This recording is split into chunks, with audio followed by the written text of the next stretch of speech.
मैं जेन्युइनली दोस्ती नहीं रखना चाहूँगी। आई थिंक अगर उनको इतना ही ज़्यादा फिक्र होती मेरी इमेज की तो वो शायद टीना का मुंह बंद करा देते जब वो मेरे बारे में अनचंड बोल रही थी। कम वोट मिलने के कारण बिग बॉस 16 सुम्बुल तौकीर खान बाहर हो गई हैं। शो से बाहर होने के बाद सुम्बुल ने एक इंटरव्यू दिया जिसमें उन्होंने कहा कि वो शालीन भनोट से मिलना नहीं चाहती। मैं जेन्युइनली दोस्ती नहीं रखना चाहूँगी बिकॉज मैंने दोबारा कभी दोस्ती की नहीं और जितनी बातें हुई वो सिर्फ इसलिए आई गई क्योंकि वो कुछ प्रॉब्लम से गुजर रहे थे। दया आई ऐसा कुछ नहीं, पर वो मेरे दोस्तों के साथ बैठ रहे थे, मंडली उनको सपोर्ट कर रही थी तब। पर मेरा एक रीज़न है कि मैं उनसे बात नहीं करती हूँ, तो उस वक्त मैं, लेकिन मेरे पास और कोई है नहीं दोस्तों के अलावा बात करने को, सो आई टू सिट देयर। उसका मतलब ये नहीं है कि मैं सिर्फ उनसे बतियाती रहूँगी, लेकिन उसका मतलब ये भी नहीं है कि वो आके बैठेंगे तो मैं उठ के चली जाऊँगी। तो आई थिंक उन्होंने उसके बावजूद मुझे जितना हर्ट किया है और मेरे दोस्तों को इतना उन्होंने इतना सपोर्ट किया शालीन को, उसके बावजूद उन्होंने जितना हर्ट किया है दोस्तों को भी, मुझे नहीं लगता कि अगर मेरे पापा शायद बोल भी दे तो मैं दोस्ती रखूँगी, क्योंकि मैंने हर एक चीज़ उस घर के अंदर। सुम्बुल ने कहा कि शालीन कोई छोटा बच्चा नहीं है कि उनके कोई कान भरे। ये बड़ी फनी चीज़ है यार, क्योंकि मुझे नहीं, ताली कभी एक हाथ से नहीं बजती है। अगर शालीन के एक्शंस ने मुझे हर्ट किया है, टीना के एक्शंस ने मुझे हर्ट किया है, और शालीन कोई छोटा बच्चा नहीं है कि टीना बोलती जाएगी वो करता जाएगा। वो अलग इंसान है, टीना अलग इंसान है। हाँ, कुछ चीज़ें उनके रही होंगी, उनके आपस में कान भरना, शालीन कान के कच्चे हैं ये मैं मानती हूँ, वो मान जाते हैं, बातों में आ जाते हैं।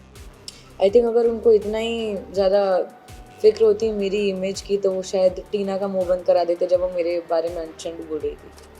तो बोलना बहुत आसान होता है, लेकिन कई बार होता है कि आपके एक्शंस आपके। जब एक्ट्रेस से पूछा गया कि मंडली की तरफ से कभी उनके पिता का तो कभी उनके डांस का मजाक बनाया गया तो उस पर सुम्बुल ने क्या रिएक्शन दिया, सुने। देखा है कि अंदर कैसा माहौल होता है, कैसा एनवायरनमेंट होता है, कितनी नेगेटिविटी होती है झगड़ों के चलते, एक दूसरे की शक्ल नहीं देखना, एक दूसरे को बुरा भला बोलना।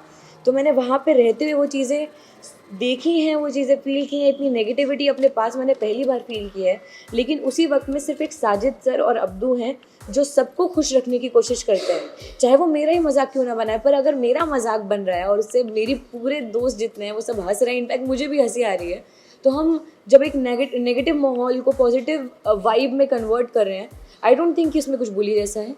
And as much as I know my father कि उन्होंने ये कुछ भी गलत तरीके से नहीं लिया, ये मजाक बनाना ये सब। मैं खुद बोलती हूँ कि मेरे पापा उस तरीके से बात भी नहीं करते, वो उनका एक नज़रिया है। दे थिंक कि क्योंकि मेरा जो बात करने का तरीका है, आई स्पीक थोड़ा थोड़ा उर्दू बोलती हूँ, थोड़ा हिंदी बोलती हूँ, तो उनको ऐसा लगता है कि मेरे पापा राजा महाराजा हैं, तो इस तरीके से बोलते हैं। तो बट ये सब एक फन स्पिरिट में हुआ था, ये ऐसा कुछ नहीं।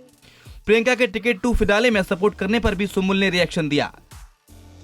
बहुत नॉर्मली बात करती थी, मेरा उनसे कभी कुछ झगड़ा नहीं हुआ। पर रही बात वो एक टास्क में, टिकट टू फिनाले वीक के टास्क में मेरा साथ देने की, सो आई डोंट थिंक कि उसमें कुछ उनको मुझ पे प्यार आया, क्योंकि ऐसा बिल्कुल भी नहीं हुआ था। उसके पहले से हमारी भी बहस चल रही है, मेरी और प्रियंका की बहुत नेक्स्ट लेवल वाली बहस हुई है जब नॉमिनेशन हुआ, जब मैं रोई हूँ बहुत ज़्यादा। तो आई थिंक उसके बाद वो बहुत ज़्यादा एविडेंट था कि उन्होंने वो जो भी किया या वो मेरा साइड ले रही थी, बिकॉज वो नहीं चाहती थी कि निमृत को टिकट टू फिनाले वीक में ले। It was very evident. और उसके साथ साथ उससे दो निशाने लग रहे थे, एक तीर से कि मंडली के बीच में फिर ये मंडली टूट सकती है, झगड़ा हो सकता है, पर वैसा कुछ भी नहीं हुआ। मैं उनको गलत नहीं बोल रही हूँ, वो बहुत सही है, वो बहुत कैलकुलेटिव है, बहुत अच्छी प्लेयर है। पर आई थिंक जब गेम नहीं रहेगा आसपास तब सिचुएशन। सुम्बुल ने कहा कि कोई पेरेंट्स अपने बच्चों के साथ गलत होते देखते हैं तो उन्हें प्रोटेक्ट जरूर करते हैं। बहुत बड़ी बात है कि उन्होंने ऐसा डिसीजन लिया, क्योंकि ऑफ कोर्स, लेकिन एक पेरेंट को अगर वो अपने बच्चे के साथ कुछ गलत होता हुआ देखेंगे, तो कोई भी पेरेंट हो, चाहे मेरे पापा ही क्यों ना हो, वो बच्चों के लिए खड़े रहेंगे, क्योंकि आफ्टर ऑल वो उनके बच्चे हैं। वो किसी भी हद तक जा सकते हैं अपने बच्चों को बचाने के लिए, जो हर एक पेरेंट करेगा अपने बच्चे के लिए, जो मैं मानती हूँ। तो आई थिंक कि हाँ, वो मुझे आए थे समझाने के लिए। पहली बार मैं समझ नहीं आई, दूसरी बार समझाए, तो वो मेरी गलती थी जो मैं पहली बार समझ नहीं पाई। पर दूसरी बार मैंने गलती नहीं की, मैंने गलती सुधार ली, तो सही था सब कुछ। नारी से जुड़ी मोर अपडेट्स के लिए हमारे इंस्टाग्राम को फॉलो, फेसबुक को लाइक और यूट्यूब चैनल सब्सक्राइब करना ना भूलें।